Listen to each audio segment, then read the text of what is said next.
సంవత్సరాలు గడుస్తున్నా ప్రభుత్వాలు మారినా పోర్టు పరిశ్రమల్లో పనిచేస్తున్న కాంట్రాక్ట్ కార్మికుల సమస్యలు ఎక్కడా పరిష్కారం కావడం లేదని భారత విప్లవ కమ్యూనిస్టు పార్టీ రాష్ట్ర కార్యదర్శి రంబాల సతీష్ అన్నారు. భారత విప్లవ కమ్యూనిస్టు పార్టీ ఉమ్మడి తూర్పుగోదావరి జిల్లా కమిటీ ఆధ్వర్యంలో పార్టీ కార్యాలయంలో పాత్రికేయుల సమావేశం నిర్వహించారు. ఈ సందర్భంగా రాష్ట్ర కార్యదర్శి రంబాల సతీష్ మాట్లాడుతూ, పోర్టులో 12 గంటల పని విధానాన్ని రద్దు చేసి 8 గంటల పని విధానాన్ని అమలు చేయాలని, కాంట్రాక్ట్ కార్మికులకు ఈఎస్ఐ, పిఎఫ్తో పాటు కార్మిక చట్టాలు అమలయ్యేలా చూడాలని, వారికి ఉద్యోగ భద్రత కల్పించాలని అన్నారు. 14 సంవత్సరాలు దాటుతున్నా ఇంకా కాంట్రాక్ట్ కార్మికులకు బేసిక్ పెంచకపోవడం దారుణమని, కాంట్రాక్ట్ పద్ధతిని రద్దు చేసి శాశ్వత ఉద్యోగాలు కల్పించాలని డిమాండ్ చేస్తూ తదితర డిమాండ్ల సాధనకై జూలై 10, 2024న పోర్టు పరిశ్రమలో పనిచేస్తున్న కాంట్రాక్ట్ కార్మికులు అందరూ స్వచ్ఛందంగా బంద్లో పాల్గొవాలని భారత విప్లవ కమ్యూనిస్టు పార్టీ ఆర్సిపిఐ పిలుపునిస్తుందని తెలిపారు. ఈ కార్యక్రమంలో పార్టీ ఉమ్మడి జిల్లా కార్యదర్శి ఎం నాగమణి, కమిటీ సభ్యులు వి మంగ, శివకోటిరాజు తదితరులు పాల్గొన్నారు.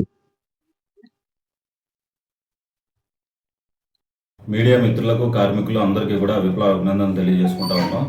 ఈరోజు భారత విప్లవ కమ్యూనిస్ట్ పార్టీ ఆధ్వర్యంలో ఈరోజు ప్రెస్ మీట్ నిర్వహిస్తూ ఉన్నాం. ఎన్ని సంవత్సరాలు అయినా సరే, ప్రభుత్వాలు మారినా సరే, ఏ ప్రభుత్వం వచ్చినా సరే, ఈరోజు పోర్టు పరిశ్రమల్లో ఉన్నటువంటి కాంట్రాక్ట్ కార్మికులకి వాళ్ళ జీవితాల మట్టికి ఎక్కడా కూడా బాగు చేసే ఆలోచన కానీ ప్రయత్నం కానీ ఏ ప్రభుత్వాలు చేయడం లేదు. ఈరోజు ముఖ్యంగా కాకినాడ పరిశ్రమలో వేలాది మంది కార్మికులు పనిచేస్తూ ఉన్నారు. పోర్టులో వేలాది మంది కార్మికులు పనిచేస్తూ ఉన్నారు. నేటికి కూడా ఎవరికి కార్మిక చట్టాలు అమలు కావడం లేదు. ముఖ్యంగా ఎన్ఎఫ్సిఎల్ ఈరోజు వాళ్ళు నచ్చినప్పుడు మూసేస్తారు, నచ్చినప్పుడు తెరుస్తారు. మీరు ఎప్పుడంటే అప్పుడు కాంట్రాక్ట్ కార్మికులు వచ్చి పని చేయాలా? వాళ్ళు కనీసం ఇంటిమేషన్ ఇవ్వరు. ఇప్పటికీ గ్రీన్కో కంపెనీ యాజమాన్యం టేక్ ఓవర్ చేసిన తర్వాత ఇప్పుడు దాదాపుగా 4 రోజుల నుంచి కూడా ఆ పరిశ్రమ తెరవడం లేదు. మేము ప్రధానంగా డిమాండ్ చేసేది ఏంటంటే ఎన్ఎఫ్సిఎల్ పరిశ్రమను తెరవాలి. అలాగే రాక్ సెరామిక్స్లో ఉన్నటువంటి ఉద్యోగులు, కార్మికుల్ని చాలామందిని తొలగించి రోడ్ల మీదకి తెచ్చిన పరిస్థితి ఈరోజు రాక్ సెరామిక్స్లో ఉంది. వాళ్ళని కూడా వెంటనే తీసుకోవాలి. అలాగే పోర్ట్లో చూసుకుంటే 12 గంటల పని విధానాన్ని అమలు చేస్తూ ఉన్నారు.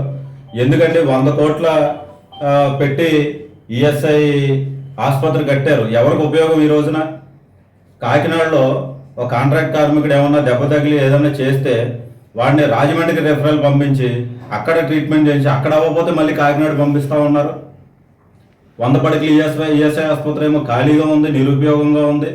మరి దీని మీద ఈరోజు ఎంపీ గారు తంగళ్ళ ఉదయ్ గారు ఆయన చెప్పారు మన ప్రచారంలో, మేము కాకినాడ పోర్టు ఇలాంటి పరిస్థితి మారుస్తామని చెప్పారు. ముందు 100 పడకల ఆసుపత్రి రెఫరల్ గురించి మాట్లాడండి, దాన్ని ఉపయోగకరంగా ఉండేలా చూడండి. ఈరోజు పరిశ్రమలో అయితే మరీ దారుణమైనటువంటి పరిస్థితులు ఉన్నాయి.